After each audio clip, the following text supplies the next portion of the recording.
All right, guys. So tonight we're taking a look at the mission-driven chassis from Surus Operations. Uh, they've been marketing this thing for a while now, and it was available on pre-order. So I hopped on that and just arrived a couple days ago.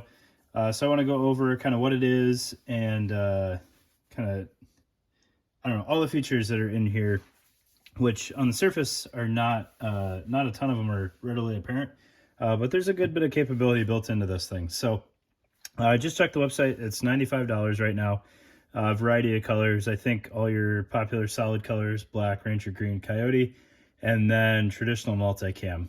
I think that's all they're available in for now. All right. So if you've seen this thing, they've got this really sweet kind of marketing campaign where they're kind of paired up with Terminal Armament, where Terminal Armament will advertise their radio stuff, and then Surus will advertise the placard, and then they kind of feature each other in all their ads. It's really well done, and you end up seeing this thing all the time. So it's kind of built around the premise of keeping the M4 mags that we're used to on like a micro chassis, and then giving you two columns of MOLLE webbing while keeping kind of a single layer footprint on here. So you know, most of the advertising, there's a radio pouch of some sort on that side.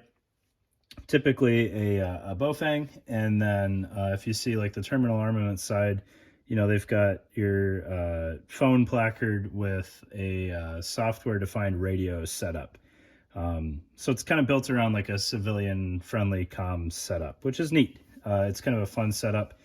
And to keep that single layer footprint and still basically a 3 mag width, you get your comms and then 2 M4 mags and a pistol mag, which is, I think it's a nice setup versus, you know, you don't necessarily have to have the 3 M4 mags, and then you don't necessarily get too wide either. So some of the slimmer guys out there, 4 mags wide or 3 mags in a radio, can be a little wide for just something to wear to the range or whatnot.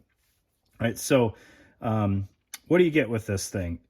You buy it as just the placard, all right? So I pre-ordered it, so it came with the mag insert, which is set up for 2 rifle and a pistol. However, if you buy it off the website, I don't believe you get that mag insert as part of the deal anymore. All right, and then it comes configured with G-hooks or side release buckles with a kind of a 1-wrap strap, and I'll show you that in a little bit. All right, and then very similar to the D20 placard from Wendigo project that I just showed you guys, it has a 4-column front panel on it here. You've got some horizontal MOLLE along the bottom, and then you have a row of MOLLE on each side. I will say with the Surus insert in here, just the way they did the seam on the elastic, it's not super friendly for making use of that MOLLE on the side there. So if you really want to use that and still have a cleaner setup, I'd recommend looking at something that ends up being a little bit more flat on the edges with respect to the elastic there. I don't have any recommendations off the top of my head. If you went with just 2 rifle mags, you could absolutely make that work, and you could probably even get away with 2 308 mags and still make that work. But I'm sure some companies out there have an insert with a little bit more of a streamlined side profile there. Right? But you could absolutely throw tourniquets on there, or even like a long ship flashbang pouch or something like that.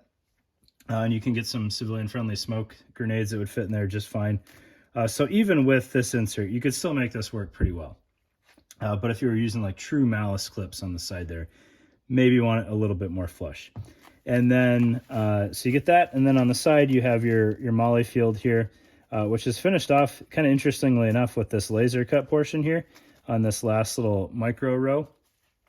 But you've got your full 2 columns of MOLLE there, which will take pistol-sized, pistol height pouches just fine, as well as rifle height pouches. So if you wanted a 3rd rifle mag on there, you could absolutely throw that on there. Or if you wanted like a true M18 smoke pouch, you could do that. Flipping this thing over on the backside, it has a very full hook field on it, full width absolutely full width and full height. I'm not really counting this portion down here because it wouldn't marry up anyways. It's kind of got some curve to it. So full width and full height of hook Velcro. And then you can see this one wrap configuration here. So you can lift that up. You can pull your G-hook off and throw your side release buckles on there. I remember when they first started throwing out chassis, I think they were all G-hook.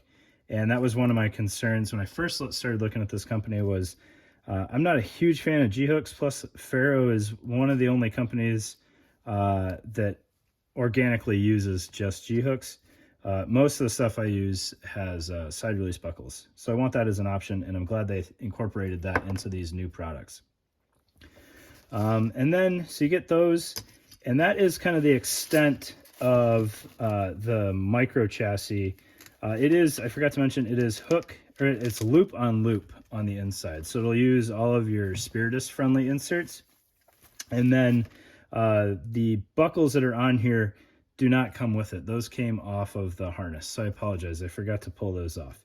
But now that we've looked at the chassis, let's move over to the harness, which is, in my opinion, one of the cooler things that Surus does. Oh, and you also get a loop canceller for the back of that thing if you want to use it as a chest rig. So their harness, in my opinion, it may be purely aesthetic, but it's one of the cooler things that they make. There's only so many ways you can make a chest rig harness these days, and I think they've found a way to be fairly unique. So you get kind of this, it's kind of a H harness, kind of an X harness, and it ends up being really comfortable and easy to size. So you get these nice wide shoulder straps with kind of a little molly field on it here. Not sure how well that'll show up in black, but so down here, this is where your G-hooks from the top of the placard would attach. But you'll notice it's configured so you could also put some surface mount side release buckles on there. And then you could use the side release buckles with here. However, they're not included on the chest rig, so it's just set up, or on the harness itself. So it's just set up right now for G-hooks. And then you get some horizontal molly slots here, so you could put, like a single pistol mag if you wanted, or what I'm probably going to use it for more likely is some comms routing. So whether that be retaining a antenna or the actual cables and push to talk, that capability exists there.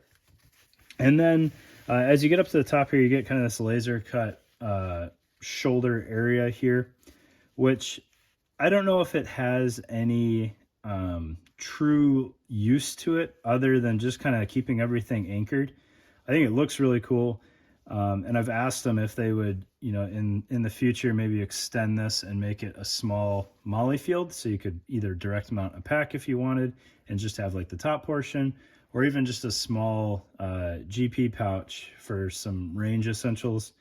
It's kind of free real estate if you're using it as a chest rig, so why not? And then if you want to throw a ruck or something on, you just, don't use a pouch that day. But I think it looks neat, and playing around with it with some loaded mags and whatnot, it is very comfortable. It spreads out the weight pretty well, and it's all put together exceptionally well in my opinion. And then you get your wraparound straps here with plenty of adjustment in them. I'm not a huge dude. I've got plenty of space left that I can make this bigger, and then kind of infinite space to make it smaller. I could just start doubling up webbing and take all the slack out of here if that's what I needed. And then on your waist, or kind of just around the body strap, because I'm not wearing this around the waist, it's a pretty straightforward strap, plenty of adjustment, but then you've got a little stretch portion there, which is nice, so you don't necessarily have to resize everything if it's wintertime or you throw an extra layer on or something. You may have to adjust the ride height a little bit, but at least the girth will be fine. So that is the mission-driven chassis from Surus Operations, and then what they're calling the V1 harness. For a while they had a V2, which I didn't care for as much, just based on looks and potential functionality. I never had it in hand, but I didn't see that on the website right now, so I don't know if they just went back to the V1 only, or if that was kind of the crowd favorite. I'm not really sure. But overall, really well done. It's all cut very cleanly, in my opinion. I don't know all the ins and outs of laser cutting these days, so if you guys see something on here that's a concern, let me know. but in my opinion, it's cut really well. It seems sewn just fine. They're kind of a newer operation, so time will tell on how these things hold up, but all the materials check out. It looks well done, and being that they're in Washington State, I believe, I'm pretty confident that if this thing had like a catastrophic failure, I could get a hold of them and they would make good on it. So Surus Operations, check them out. Neat looking stuff, a whole run of inserts that they make, and a couple different chassis sizes. Thanks, guys.